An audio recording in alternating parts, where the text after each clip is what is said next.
Hey everybody, Mary Z back once again for Voice Hacks. Thanks everybody for subscribing. Don't forget to check on the little bell if you want the notifications so you can know when I'm uploading videos, when I'm going to go live with some warm-ups. Also, don't forget I've got a Facebook group and Instagrams, and I'm trying to grow those. They're in the description right here below on YouTube. Thanks guys very much. I appreciate it. Today I want to talk a little bit about what makes a voice sound good. So many people will ask me, well, what is it about my vocals that don't sound good? Why don't I like the sound of my voice?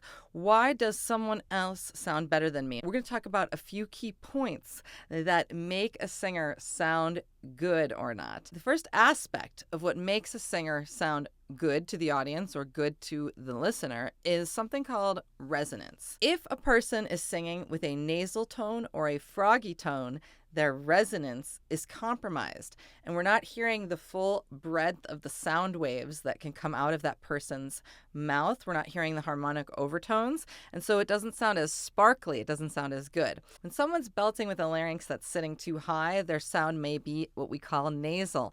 Hey, happy birthday. Ugh, sounds terrible. It's very uncomfortable. It does not feel good at all. If I sing with a relaxed larynx, though, my soft palate will lift. I get my resonance back, and you can hear the sound waves. Happy birthday. It's completely different, right? So then also, if it's froggy, it's usually someone pressing their larynx down. Don't ever try to purposely darken your voice or brighten your voice, because that's what leads to the froggy or the nasal. The froggy sounds like this. Hey, hi, I want to sing. See me down a brain when judges you look like a hell parade. That's not how you should sing. We need to relax the throat, kind of let the tongue be flat and let your sound come out naturally. Hey! And this would apply to any style. I was actually guilty of that froggy thing in classical singing at first when I first started doing that kind of training when I was getting my music degree. And the thing is, they call that overcovering in the classical world. It sounds kind of like this, like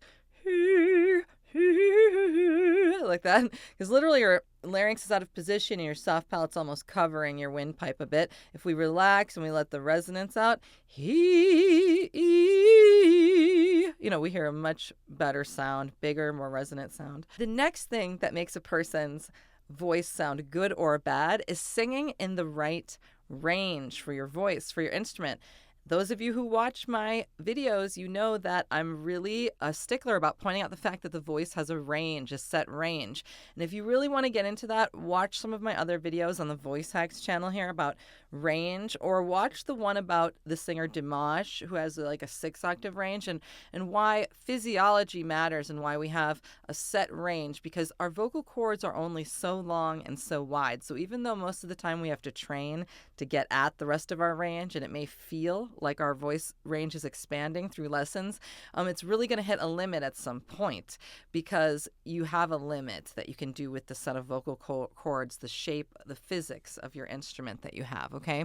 And so that being said, if you're a high, a medium, or a low voice, you need to know what that means and what songs to sing for your voice. Sometimes that means taking the song and moving it to a key, which means a different melodic starting point that would be more comfortable for your voice. For example, if it's too high here, happy birthday to you, you'd want to lower the key. Happy birthday to you. Okay, so I'm lowering the starting point, or you can raise the starting point. And if you don't really understand what that means to put a song in a different key, just try to Google versions like Ed Sheeran low key, Ed Sheeran high key, etc.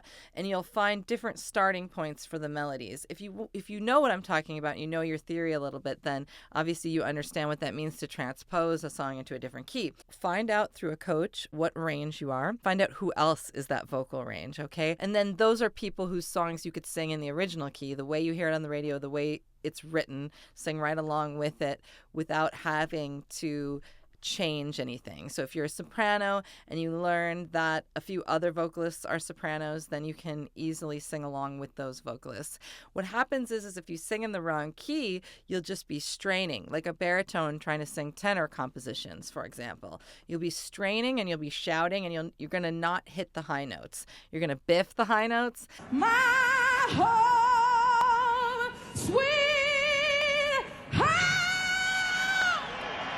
And that doesn't necessarily mean you're a bad singer. It actually just means you're singing in the wrong key. Same thing with high voices who try to sing too low, where we hear it like kind of die out at the bottom there.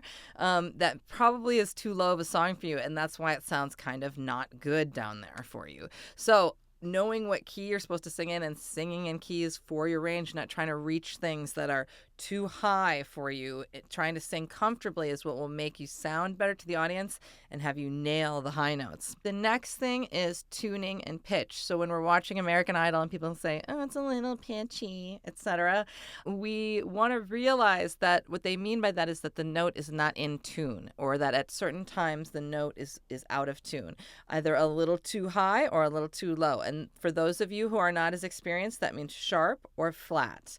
And there are so many things that go into pitch. So a lot of times you simply just have to practice singing to become a better singer, to sing more in tune. It's usually people with less experience that are singing out of tune. But one of the biggest culprits for singing in tune is your breath support. It's a wind instrument. And so similarly to other wind instruments, if you blow a little too much air, it may go sharp. And if you don't blow enough air, it may go flat. It's not always such a mental problem. Also, joining choirs and tuning with the people around you, etc., really, really helps learn how to sing in tune. We have to work on our breath technique and make sure that our technique is good and that we're singing in the right style. And there's so many aspects that go into pitch. But if your pitch is off, even if you're a great singer, then the audience will still perceive it as being a bad job. They may not know why. They're not necessarily musicians, but that's how they're going to hear it. So make sure your pitch is in the center of the pitch, that it's in tune. One of the next things is not having strong vocal compression or having not strong enough vocal health. If there's any weakness in the vocal cords where they can't fully compress along the surface when we're singing or phonating pitch, then we may have unintentional rasp and things that we don't want to be there.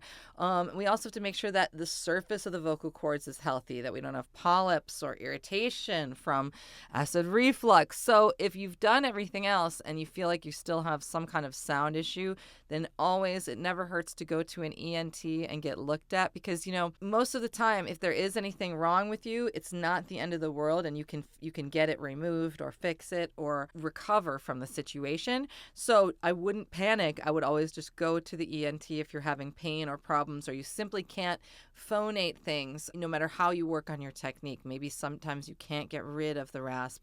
Your voice never gets any clearer, no matter how hard you work.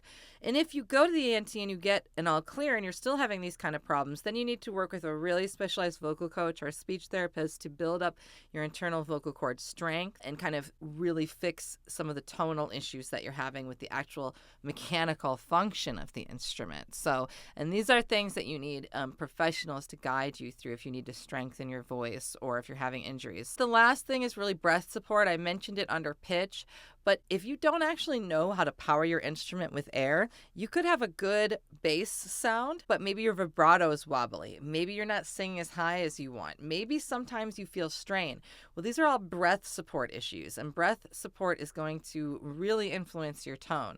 So these are the main points that make a singer sound good or not, and they can be learned. Singing is an instrument just like anything else. I really want to unbox it for everybody and let everybody know that it is not magic, and that this is why we have trained singers and people work very hard at this to sound good. I have had to work really hard at making my tone sound good over the years through training and practice. I really want you to keep that in perspective when you're learning these things, and don't expect any one of these things to magically change your voice overnight. You're going to have to work gradually towards these goals like an athlete. If you want to get started, check out my playlists right here on the Voice Hacks YouTube channel. I've got a lot of playlists to get you started singing in any genre, so start practicing today by clicking over there. Thanks, everybody, and I will see you soon with more videos. Bye.